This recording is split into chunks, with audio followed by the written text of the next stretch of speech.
Movie Mavens, welcome back to the B Movies channel. My name is Bailey and I put the B in movies.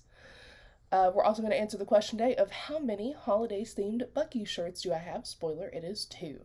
So, with the big burning question out of the way, let's go ahead and kick off today with a little bit of a thank you to both the movie mavens out there who watch our videos and share our content, and also to Elliot, because this is the last time I'll see you before 2024 starts.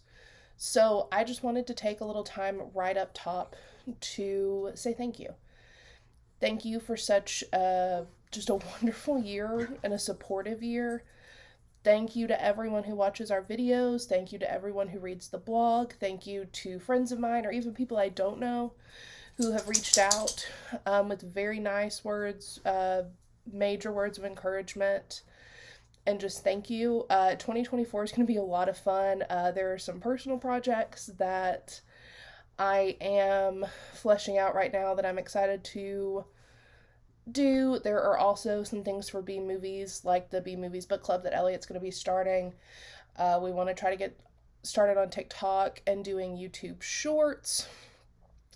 Just giving you all content however we can, because I love doing this, Elliot loves doing this, and just thank you. And we're excited to see what next year holds. The B Movies blog turns a year old next month, which is crazy. And then the YouTube channel will turn a year old in August. We've already been doing this for over 5 months. It's just crazy, and thank you. But I also want to give a huge shout out to my partner in crime, Elliot. She decided to come on this journey with me. There was no moment of hesitation. It was an immediate yes. She edits at least 5 pieces a week. Elliot works full time like I do. Elliot has kids. And she is working on the B Movies book club. She is one of my best friends outside of B Movies. She keeps me grounded when I need it. She is not afraid to tell me if something does not make sense when she edits. She doesn't hold back. And just like I said, on top of everything else, she's one of my ride or dies. I don't know what I would do without her. Thank you so much, Elle. I love you. And just thank you so much again for coming on this B Movies journey with me. So, just thank you. So, next up we have our blog roundup. And for those that are new around here, now that we have some of the cheese out of the way, the B Movies channel is a continuation of the B Movies blog, which is just bmovies.blog. We post 5 days a week, Monday through Friday at 10 a.m. And during October, we post 6 days a week, but I'll definitely give you a reminder. I already have Halloween on the brain because I'm like, well, Christmas is over. And I'll give you a reminder, obviously, when that starts. But we post new content every Monday through Friday, 10 a.m. over on our website, which is always linked in the description box below. So, I'm a dingus, and I forgot to write down what the blogs are. I think I have them just on the top of my dome. If this is wrong, I'm sorry. Again, we all know the theme of December is I have goofed in every single video on something, because it's just between the holiday blues, being busy. Like, I'm looking at my calendar, like the first 2 weeks of January, I'm already like slammed. I'm like, it's okay. We still have 3 days of 2023 left, but okay. So, I believe on Monday, we talked about New Year's Eve movies and the formula to a perfect New Year's Eve movie, because you know it's interconnected. You know the formula for New Year's Eve. Everybody knows everybody. The storylines are interwoven. On Tuesday, oh man, I had it. On Wednesday, we talked about A24, and I do know that. And I know that yesterday we talked about New Year's Eve movies. Today is my letter to all of you. See, this is what happens when, just a peek behind the curtain, since we do content in advance. What did we talk about Tuesday? I'm gonna get so mad at myself. Anyway, so all of the blogs can be found below. I'm a dingus is all you need to know. And yeah, so you can find all of our I feel like such an idiot. So you can find all of our blogs at bmovies.blog. And we usually do a deep dive on one of the pieces, but today there are several video updates I want to cover, so this special features is going to be a bit beefy. And this week, since it's so much New Year's Eve content, it's A24 content, I would just rather spend our time in special features. So, I mean, I guess you could technically say the deep dive was we wrote our New Year's Eve letter, and I like that below too. They came out this morning, but instead of a deep dive, we're going to focus more on special features because there's a Vintage 8 series like I teased last week. I want to talk about Itch. I want to talk about the Project Earth finale, which hopefully is not the finale. Some Midwest Angelica updates, and also some updates we've gotten from some other analog horror channels that we know and love, with some release dates and things like that. So, before we hop to special features, if you're new here as well, we do something on Instagram called Bite Size Sunday. It's just on our Instagram, which is bmovies channel, same as our YouTube. And what we do is on Sundays around 8 or 9 a.m. CST, we're on CST, so just know all of the times I'm talking about, that's the times that I'm referring to. We take a piece of content, and it's something I want to talk about, but I don't necessarily have enough to say for like a full piece, or I don't have anything that hasn't already been said by people, but I either want to talk about it. Oh man, allergies. Whew. I either want to talk about it because I liked it or I didn't like it, and I still want to give it a shout out. But those live exclusively on Instagram. Those are not posted on the blog. And then a perk of watching our YouTube videos is that you get a teaser the Friday for that, like a 48-hour teaser, basically, in advance. And so for this week's Bite Size Sunday, oh my gosh, my allergies.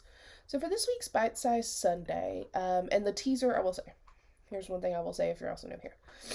The teasers I give amuse me. They probably don't amuse other people because a lot of the time, probably no one gets them, but they're fun for me to write, and they're fun for me to come up with and scheme up, and so apologies in advance that they're never going to actually probably be helpful, but I just think they're fun.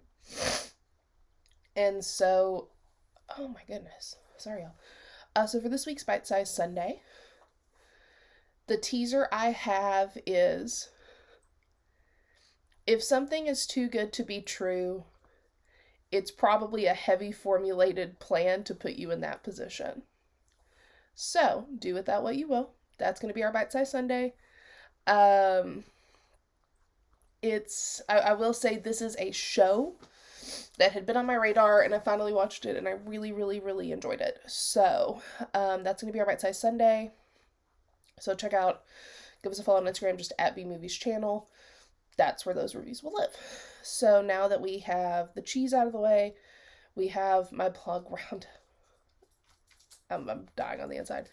My blog roundup that I just forgot to put in my notes. And fun fact, so with the way I record, this is why, if you're like, Bailey, why can't you just click and see? That would be wonderful, Movie Mavens, if I could. But with the current way that I record, if I click on another window that is not open when I start recording, it pauses my video. So, it's all there. I promise you, like, after December Bailey is a different Bailey. I don't know her for the other, 11 months of the year. So, that's why I'm not just, like, looking to see what it is, because I've learned my lesson the hard way in the 5 months we've been filming, that with the way that we film and the software that I use, it just stops recording. So, all of those blogs can be found on bmovies.blog,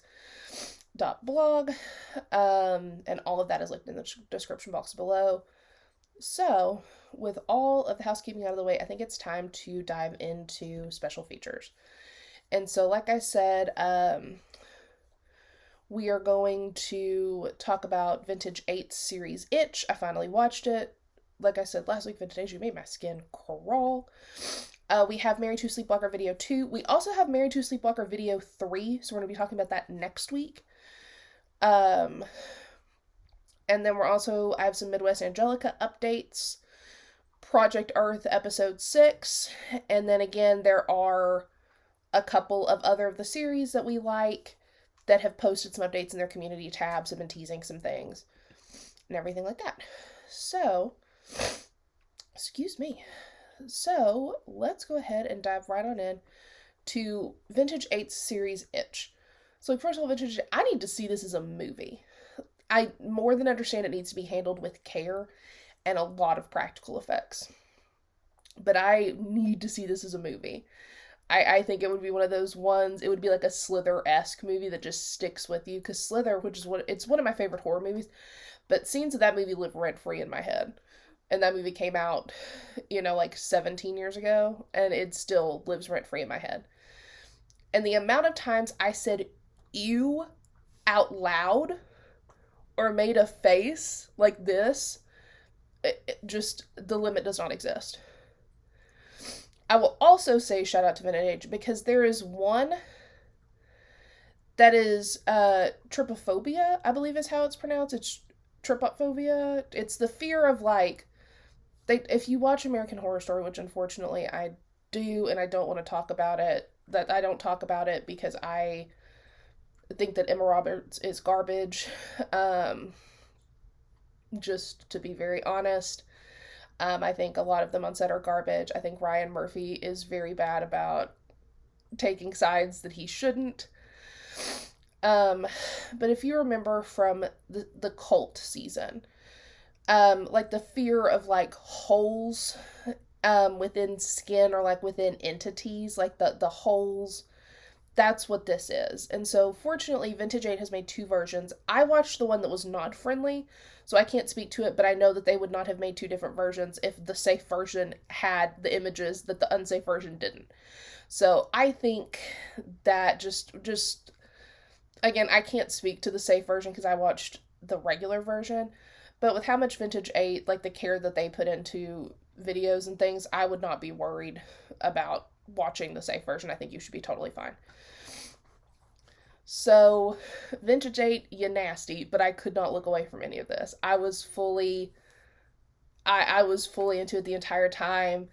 And you're breathing such new life into the infection horror subgenre because, we have zombies, which I finally next month as a teaser, we finally did a zombie piece. It had to be done at some point. I am so over zombies unless you are bringing something new to the genre because to me, it's such a tired subgenre, and it also, ties into the infection subgenre.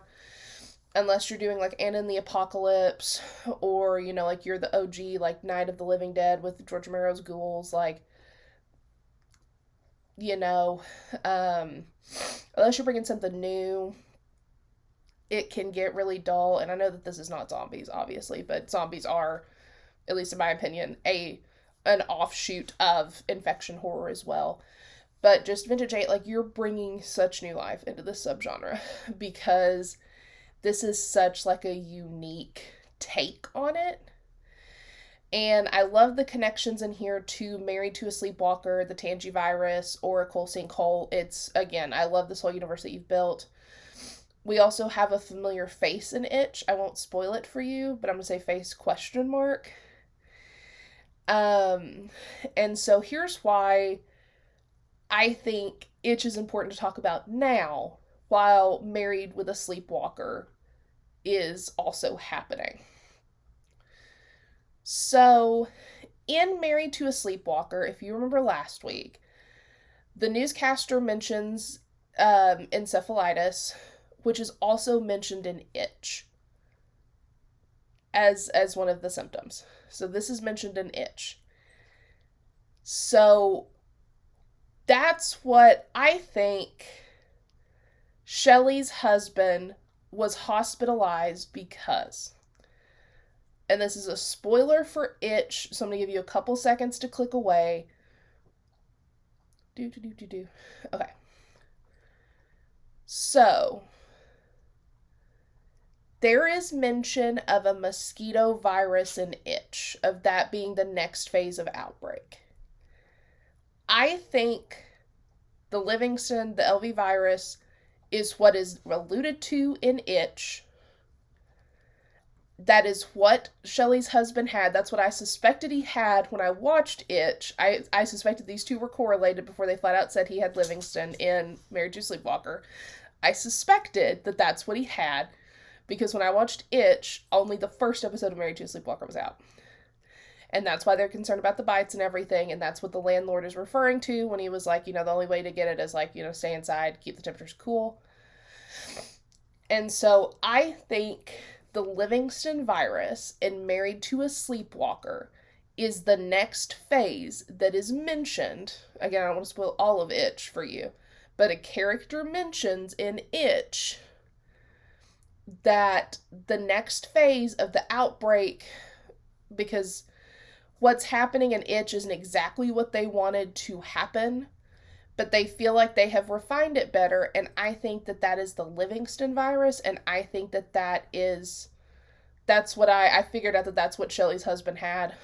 After watching it, I was like, oh, that's what he, and so then they, in Married to Sleepwalker, they say what it is, but I think that is how Married to Sleepwalker fits into this universe, and there's also a second part that we'll get to in a second when we get to the video too, but I think that's the first connection that it has to the Vintage 8 universe. The Livingston virus is obviously what her husband had. We know that now. And I think that that's the phase, like the mosquito trial that is mentioned in Itch. So pay attention in Itch to especially the latter half, because Vintage 8, you can watch it episode by episode, but Vintage 8 also does this wonderful thing that I so appreciate, where they edit everything into one video so you can just sit there and watch all of it like a movie, which is prime for people like me who are going to cover it, and it's a lot easier to pause. But yeah, I fully think that that's the first connection and how it fits into the Vintage 8 universe. I think that the mosquito trial that's mentioned, that's what Livingston is. That's what all of that is. So, and I would also like to say, again, I'm trying not to spoil Itch as much as I can avoid it, but there's also a joke I really appreciated about how corporations treat their employees and how they treat their employees like as expendable and terribly, and I just thought that was a very nice touch by Jade. So, let's get into Married to a Sleepwalker 2, because there's some stuff, and we'll get into more next week. I'm gonna start laying some groundwork, but next week I think there's another connection in the Vintage 8 universe that comes up in video 3. Because again, you're brilliant. I see what you're doing, Vintage 8, unless I'm absolutely wrong, but I don't think I am. I see what you're doing here. And it's good. It's good. So, in Married to a Sleepwalker video 2, we start with Shelley and her husband, whose name is Daniel. Thank you, Vintage 8. His name is Daniel. And they're talking about some sort of new alarm system that she can sleep on top of that will wake her up if she tries to sleepwalk. Shelley asks why they hadn't thought of that before, and Daniel lets her know that it was submitted by someone who watched their first video, Mr. Goldfish Superfan 97, which I just think is very funny. So we cut to nighttime, and we see the motion sensor light in the garage completely cut off. It cuts to black. So Shelley gets up, like she has been every single night for the past 2 years. She's completely unfazed by the alarm, but it does wake up Daniel because, it's loud. I'm already a light sleeper, but I'm like, it's loud. So he finds her next to a tree in their front yard, which is not her usual spot, because if you remember, her usual spot's by the garage because they had even made the chalk outlines of where her feet go. But she's by this big tree, and he goes to wake her up, but she grabs his hand before he can touch her and starts making this horrific, it's like a guttural croaking noise. It's almost like a demonically possessed bullfrog. That's the best way I can describe it for you. It is It's eerie. And so Shelly and her husband start reviewing the footage, and Shelly's like kind of trying to make light of the situation, and she tries to like replicate the noise because she doesn't believe it's her, and she's like, see, I can't even do that. And then they also notice something in the footage, that Shelly briefly turns around when she's outside. So put a pin in that. So then Daniel suggests they bring it up to Dr. Lopez, who is the doctor who, like recommended even like recording her to begin with. And Shelly says he'll just brush it off. Daniel then suggests getting a new doctor, but they just eventually both agree to keep filming. And it seems as though this filming was Dr. Lopez's recommendation, because Dr. Lopez he's taking them seriously while also not taking them seriously. But yeah, this seems to be his recommendation, and so the two, they're like, okay, fine, we'll just keep recording. So then we cut to a video of Dr. Lopez from what's labeled as a failed disability claim, which I am assuming Shelly tried to get a medical disability and it was denied. That's how I interpreted that because of the sleepwalking. And so he states that Shelly's sleepwalking seems to be anxiety-based. And then this is where, like I mentioned when I was talking about Itch, this is where we get the reveal where Shelly's husband almost died from Livingston, which is that same virus that was mentioned in Married to a Sleepwalker, which I believe is the mosquito test, which is an itch. So, just to clarify, in video 1, if you remember, they talked about the Livingston disease that's spread by mosquitoes. We also knew Shelly's husband was in the hospital, and now my suspicions were totally confirmed that that's what her husband had almost died from. It's all the same virus, and that's what I think the mosquito test at the end of Itch that's mentioned, that's what I believe this is. That's how I believe this is all interconnected. So then we find out, too, that tragically, not only was Shelly's husband given less than a 10% chance to live, but she was about a month pregnant and lost the baby because of everything that was going on. So then we cut back to Dr. Lopez, who believes Shelly should receive psychiatric care, and he really emphasizes that there isn't like a quick fix for this. Like, it's clearly like a deep-rooted issue and a deep-seated issue, and so he thinks that she should receive additional care. And then we find out that also that Daniel having LV cost the pair a great deal of money, because her husband alludes to financial troubles, which makes sense given what the landlord told Daniel in the previous video about rent, when Daniel made the comment about, like, you'll have your rent. So then Daniel starts reviewing footage from the previous night, and he finds something terrifying, which is there was a person standing in their yard. That's why Shelly turns. There's a person that was standing in their yard. It appears to be like a person. It looked to me like in a hoodie. So Shelly's husband takes a screenshot and he decides to upload it to the internet to quote unquote let the internet decide. Shelly's not convinced it's a person. To me, it's a full person. There is a full person or entity there. Like, it is very clear. I'm sorry, Shelly, but like, girl, there's a full entity in there. So Shelly's husband, like I said, he takes a screenshot and decides to let the internet decide, because she's like, I don't think so. And I'm like, girl, that is a full person. Like, I don't know if it's denial or what, but I'm like, boo-boo, that's a full person. So then Daniel checks his email, and he, gets a troll email from someone. We're all used to it. Again, I've been writing on the internet for years. I'm fully used to it. And then someone asks why, and it was very funny to me.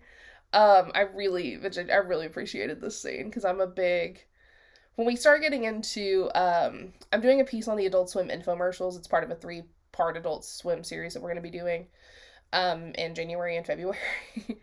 And I'm big, like, I think horror and comedy are next door neighbors because the point of each is to evoke an emotion from your audience. And so, another email that Daniel gets asks, why don't you like handcuff or tie Shelly down at night? And there's like a really quick jump cut of Shelly being handcuffed to the bed and like screaming. And it's so funny because it's so jarring and it was such a good jump cut and it was just so effective. It was just so good. I really appreciated that moment so much. And I mean, she's like screaming, and then it cuts to like she's having to bandage her wrists because she was jerking so hard trying to get out of those like handcuffs and restraints. So then, the last email that Daniel gets before the video ends is from someone named Mary Q. And this is a very interesting email because she claims her husband has been doing the same thing for years, for about 3 years, in fact, and that he's getting meaner every time he wakes up. And so she tells Daniel he should get padlocks for the door, hide the keys, and then let Mary know what happened. Like, let Mary and the audience know what happens. So Daniel, like, emails Mary back and, like, he tells her he wants to talk because, he's finally found this person who can really relate to what they're going through. And then that's where video 2 ends. And again, Vintage 8, this is so good. Color me fully intrigued. I'll keep posting updates. I already have my notes for video 3 ready to go for next week. I don't want you to get fully sick of us Vintage 8, so I'm breaking it up a little bit. But I think this is wonderful. And again, there's a very interesting development in video 3. And like, Vintage 8, don't tell me if I'm right about anything. I'm like, tell me, don't tell me, but really don't tell me. But I think that there's another connection in video 3 to one of my favorite Vintage 8 series. If you watched our video where we talked about Vintage 8, you should know what one of my favorite series is, and I think there's a big allusion to that series.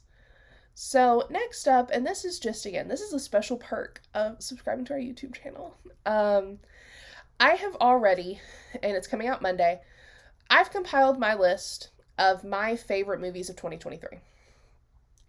So here's my thing.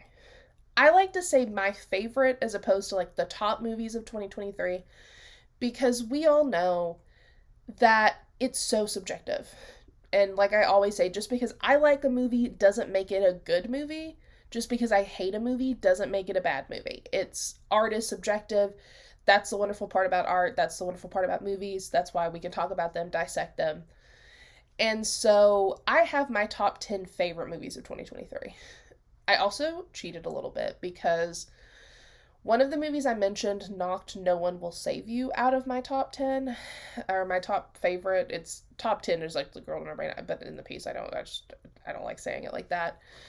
So No One Will Say, I loved that movie. I loved that movie so much, and I couldn't leave it out of this piece of like my favorite movies of the year. So I have 10 of my favorite movies, like just period, like overall. And then I also have my 20 favorite horror movies, because I will say, I know some people have spoken out about how they felt horror was lacking this year, but in my personal opinion, between things like Vintage 8 and Greylock and Midwest Angelica and Welcome Home, Project Earth, Not Your Normal Kids Show, which we're also going to talk about soon. I think I said Not Your Normal Kids Show, but I'm like, in my head, I like messed it all up. But things like that, like all of these analog horror series, all of these horror ARGs. Between that and horror releases, be them theatrical or streamer releases, I personally ate well this year. I personally saw a lot of horror that I really, really, really liked. And again, it's why it's subjective. So I'm sorry if this year was not a good year for you for horror. For me personally, it was. But again, it's subjective. So I have my top 20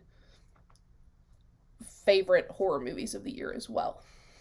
So, I'm going to go ahead and reveal what my 10 favorite overall movies of the year were.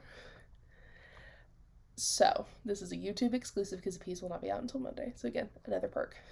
So, in no particular order, my favorite movies of 2023 were Talk to Me, which also made it to the horror list. It's just that good of a movie. It deserved to be on both. Saltburn, which I know is very divisive. I loved Saltburn. Adored it. Barbie. Asteroid City, which I know is another controversial one because it's now in my top 5 favorite Wes Anderson movies. Some people are saying it's Wes Anderson's worst movie. I loved it. I loved it personally. I was grinning from ear to ear. If you read our review about it, which is also going to be linked in the piece Monday, it reminded me of why I love movies. It took me back to one of my favorite classes that I ever took when I was in college with the professor who encouraged me to write about pop culture when I was, like 19, 20. I loved it. Anatomy of a Fall, which bumped No One Will Save You because it is just so brilliantly done. If you're a true crime fan like I am, especially of cases like The Staircase, it's wonderful. It's wonderful. Bottoms, which is one of the funniest movies of this year. It is very queer. It's very feminist. I loved Bottoms. I think it's pitch perfect satire. Another one is Past Lives. I loved that movie, even though I got food poisoning. We won't talk about it. But I got food poisoning, and I almost pooped my pants on the way home from that movie, which was very cute. But that movie's, if you've not seen it, one of the best A24 releases of this year. In my opinion, it's one of my favorite A24 releases. Next up, we have Killers of the Flower Moon. It's like I said in the last video. It's when I talked about it in a previous video, rather. I love this movie. I think it's wonderful. It really, for me, it encapsulates just a tiny bit of the atrocities committed against Indigenous people that continue to be committed against Indigenous people. And like I said, if you think that this is fictional, or if you think that they're dramatizing how Indigenous people have been treated and continue to be treated, please educate yourself because this is the tip of the iceberg on things we've done since we came to this country. Poor Things. I loved Poor Things. So Yorgos and I have he's very hit or miss for me. Like, I really like Dogtooth. I hated Killing of a Sacred Deer. I love The Lobster. The Favorite is fine. But something about this, I'm like, I'm gonna love this movie. And I loved Poor Things. I think that Emma Stone, I think it's this year, she's branching out with stuff like this and The Curse. And I think we talked about my review of Poor Things, but I think she's doing some of her best work by branching out into these non-traditional roles. I think it's some of her best work. And I've always been a big Emma Stone fan. I think this is some of her best work. And then to round out my favorite movies of 2023, the 10 favorite movies, is The Iron Claw. I loved The Iron Claw. I went and saw it on Christmas Eve. I loved it. I'm not sure why the Golden Globes snubbed it. I think Lily James deserves a nom. I think Zac Efron deserves a nom. I think what they're going to start doing with Zac Efron, because he's in his late 30s, I think this is the beginning. We're going to start transitioning him into those Oscar roles. Kind of like, if you think about like what happened with Leo DiCaprio, it was a very similar trajectory. I think that he's going to start taking more of these like Oscar bait roles. And there is nothing wrong with that. And I think he does a phenomenal job in it. I said this on my personal Instagram, but there is something, like, muscles are not something that I like am particularly attracted to. Like, if people are muscular, like, you know what I mean? Like, if it happens, it happens.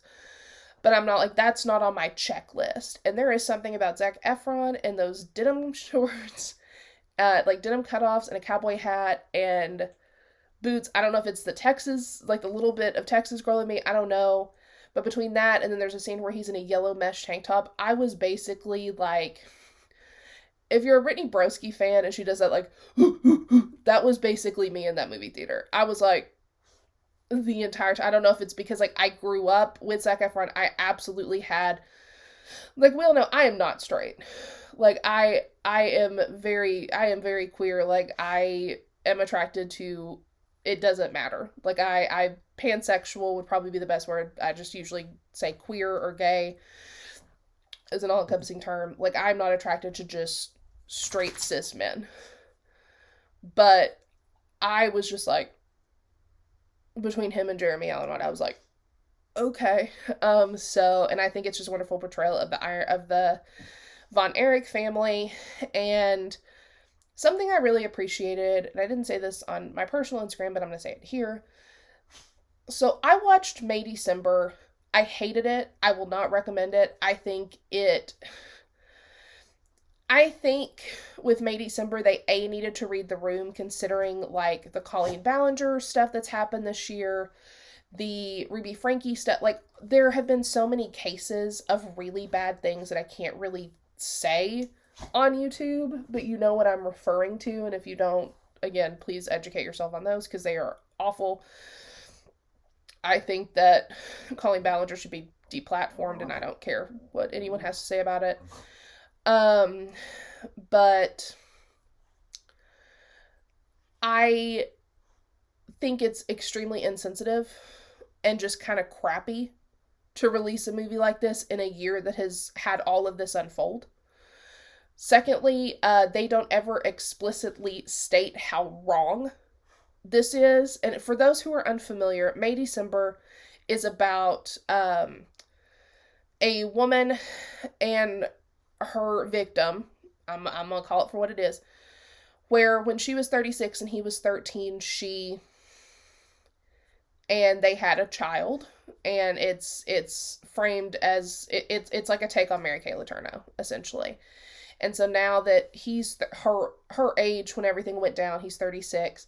It's showing the repercussions. However, in my opinion, and this is all my opinion, everything I am saying is my opinion, I don't think they do a good enough job of explicitly stating how wrong it was.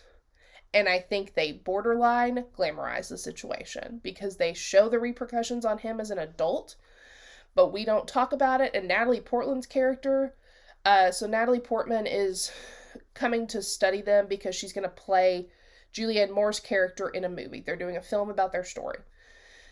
Which, why would you... Anyway, I've gotten real heated about May December the past couple weeks.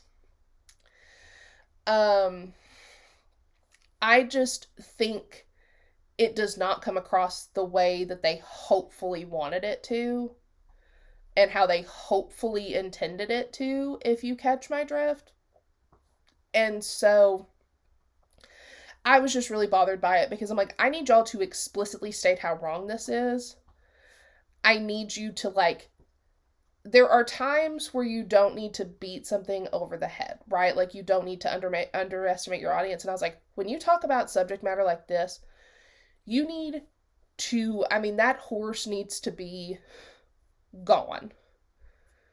That horse needs to, like, you know, be halfway to the Elmer's factory. And I just truly don't think that they explicitly state enough how horrible that situation is. But on the flip side, with the Iron Claw, you walk out of that movie and you're like, oh, the Von Erich family curse was Fritz Von Erich. He was the Von Erich family curse. And, like, they do not mince words, at least in my opinion, that he is a horrible human being. In my opinion, you don't walk out of that. They don't glamorize what those boys went through at all. It's very honest, and it's very raw, and it's very sad, and you will be emotionally destroyed. And that's why I left 2 spots open for I figured Poor Things and Ironclaw were both going to make my 10 favorites. But I had to bump No One Will Save You, which is why I cheated. But for me, this year, in my opinion, I was very well fed when it came to cinema. Even amidst 2 strikes, I think we were given a lot of really good content. And that's just me. So that's an early peek at my 10 favorite movies. I'm not going to say my horror movies. I'm going to make you work for it just a little bit. And so if you will go on over to the bmovies blog on Monday, and I will link the actual piece in next week's video, just so you have it. But yeah, those are my favorite movies of the year. It's definitely we have everything from Asteroid City to Past Lives. And so, yeah, I think that there were a lot of good movies out, and that was very telling when I had to knock one of my favorites out for another really good movie. So, that is that little exclusive for all of you. So next up, Midwest Angelica update. So I have a couple things. So we have an update on Act 2. And here's what I want to say. To the team of Midwest Angelica, take your time. As a viewer, I appreciate that you are taking the time to flesh out this story, to make the story come to life as you are visualizing it. I'm here for the long haul. So please do whatever you need to do. I personally will very much enjoy the interludes in the meantime. I promise that the majority of your audience will. If people get upset, ignore them. Most of us more than understand, and this series is so good that we obviously know y'all didn't take this decision lightly, and it means the content will be all the better when it's released. So for those who aren't sure what I'm talking about, Midwest Angelica released a statement on Patreon that in order to bring to life the story in the way that they want to, the rest of Act 2 will be postponed until the summer, which in my opinion, that is more than okay. Take your time, because I think it's awesome that you're being open and honest. I more than understand having a creative vision that you want to see come to fruition in the way that you want it to. So the gist of it is Act 2 will be pushed to be released this summer. And so in the meantime, they're going to release a couple interlude episodes that are going to fill in the gaps in a couple of places. So with this statement, they also released a video, it's like 45 seconds, I believe, called Pause. And so in Pause, we see what appears to be, it appears to be a tape. So it's a recorded tape, just judging by how we can pause and play. And those features would not have been available, or would have been a lot more limited in the time frame that it's set in. So we start on what appears to be, it's like a video recording of KMBC TV, which is the local news station for Kansas City, Liberty, and Paradise. It's very local 58 and like 80s and 90s TV station, you know what I'm talking about, where it like has the elevator music in the background, and it's just like the pretty like cityscape or sunset or sunrise, and it like has a little logo. That's the vibe.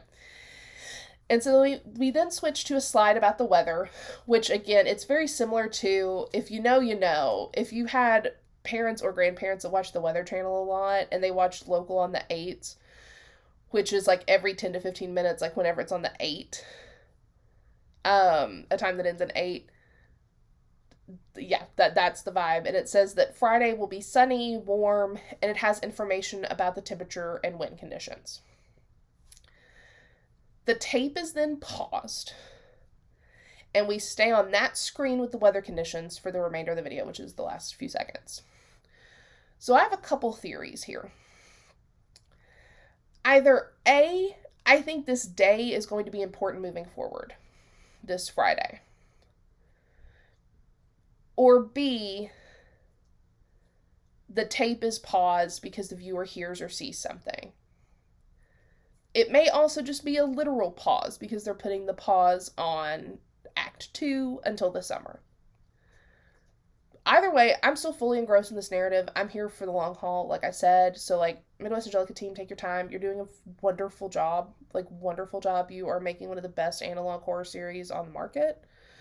So, take your time, babies. Do whatever you need to do because those of us who are here are here. So, next up, we have Project Earth 6, which is the finale, which is just 3 question marks. I hope it's not, but let's get into it because this was wonderful. So we open on Greg. He's standing in the same, like that big eternal darkness that we ended with in the previous video. And so he groans in pain and grabs his head. So it's like clear the headaches are still happening. And he begins to like look around the room in a panic.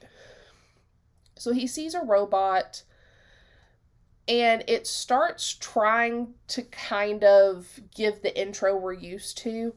And this robot is hella impressive. It reminds me a lot of, if you watch Psycho Grossman, which if you haven't, you should absolutely. That movie. I love that movie. I own that movie. It's so good. It reminds me of like the robots from that. Like it has like a humanoid eye and kind of like the brain in the jar thing. And I was like, Barry, this was impressive. This was impressive. I'm not even going to lie to you.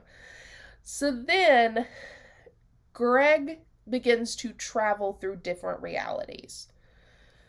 From a black and white reality that slowly bleeds into color, where Tom is a newscaster, reporting on what he thinks are going to be aliens, to this really impressively animated reality where Christine isn't what she appears to be, to astronaut Greg, which we've seen in previous videos, and beyond. We see some glimpses of the other realities that have been mentioned throughout the series as well. It's no more than a couple seconds per reality. We also see in the astronaut Greg reality, the book that Tom gave to people in the Terra Nova video, where he gets pulled in and he's basically like kidnapped by Terra Nova. In that video, if you remember, he gave some, who I believe are Project Earth fans. I think that Barry probably told some people, like some people got a heads up or something. Or they may have just been friends of Barry's, but they get that, like, brown book. Astronaut Greg has that book, and when he opens it, it's a picture of Christine in her wedding dress. So, then, we eventually see distorted images of Greg in the background, clips from previous, like, Planet Earth episodes, images from the Terra Nova website, as well as the egg from our original intros, as he doles out insults to Greg, calling him pathetic and useless. Finally, Greg is catapulted back into the void, where he's joined by someone who claims he can help Greg. As long as he claims he can help Greg, and like he tells Greg that his brain is essentially falling in on itself, like it's collapsing like the timelines are, and that he's been fully removed from his own timeline. So we don't know exactly who this person is, but he seems to belong to some sort of like task force or group that deals with these anomalies. And he also admits that not only does Terra Nova have a role in this collapse, not only does Greg have a role in this collapse, but he says that he also has a role in what's happening. And so he's helping Greg to also help himself, because he doesn't want the other, he just says of his people, so we're still not 100% sure what this group is, but he doesn't want them to find out. So he's trying to like cover himself, fix Greg, help Greg as much as he can, but he does tell Greg, like, you're gonna have to tell me everything you know about Terra Nova, and you're gonna have to come with me. And so that's where it ends. So in the credits, we get some wonderful bloopers of the cast and crew. We get some behind the scenes looks of how things were filmed, and it's so clear that everyone who worked on this had a lot of love and a lot of passion for this series. There was a lot of time and a lot of commitment poured into Project Earth. I hope this isn't the end. I did take the ending here, and again, it might just be wishful thinking, but I took the ending as um I took the ending as leaving the door open for more Project Earth or Project Earth adjacent projects. But Barry, if this is the end, you have done such an excellent job. This is wonderful. This series is so unique. Like, I have nothing to compare it to. It's so unique. It's you like the production value is insane, and I can't wait to see other projects that come from you. If this is the end of Project Earth, I can't wait to see what else you do. Like, please keep releasing content because you're doing a wonderful job. So the last thing that I have up, oh, and I will link, I have updated our Project Earth piece for the finale. I will link that piece in the description box below, as well as Barry's channel and all of the other channels that I've spoken about today. So the last thing we have a couple of release updates. So the Walden Files is confirmed. Series 4 is coming January 31st, 2024. So next month, new Walden Files. We will obviously talk about it. Very excited. Secondly, Greylock has announced the next tape is coming soon, and they've been dropping some stuff in their community tab on YouTube. So I have a feeling it's coming soon, probably in the new year, would be my guess. My guess is either Sunday for New Year's Eve or right up top, beginning of the year. And then lastly, I mentioned earlier, but now is the time to catch up on Married to a Sleepwalker. We're going to talk about video 3 next week. If video 4 does drop, we'll go ahead and talk about videos 3 and 4 together. If it drops before I record. If not, you know that it will always be the next week. That's why we stopped, just to be transparent. That's why we stopped recording so much in advance, because we wanted to be able to cover these topics in a timely manner for all of you. So as someone, I like to stockpile content, and I was like, we need to stop because I want to make sure we can get things out to you in a timely manner. So that is all I have for you today.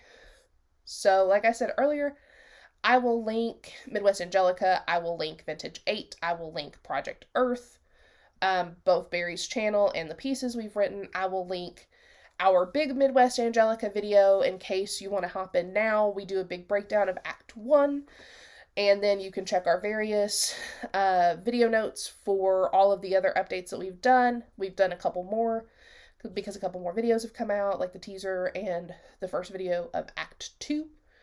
I will also go ahead and link our New Year's Eve letter, since it ties into what I was talking at the top of the show. But yeah, I think other than that, the last bit of business we have, feel free to follow me on Instagram at Lisa_Frankenstein_. Feel free to follow Elliot on Instagram at reading.with.red. Follow bmovies channel on Instagram, just bmovies channel, same as our YouTube. And please be sure to subscribe. If you aren't subscribed, it is free. Be sure to like our videos, comment if you have any other theories about anything I've talked about, or if you just want to say hello. And I think with that, all that's left to do is fade to black.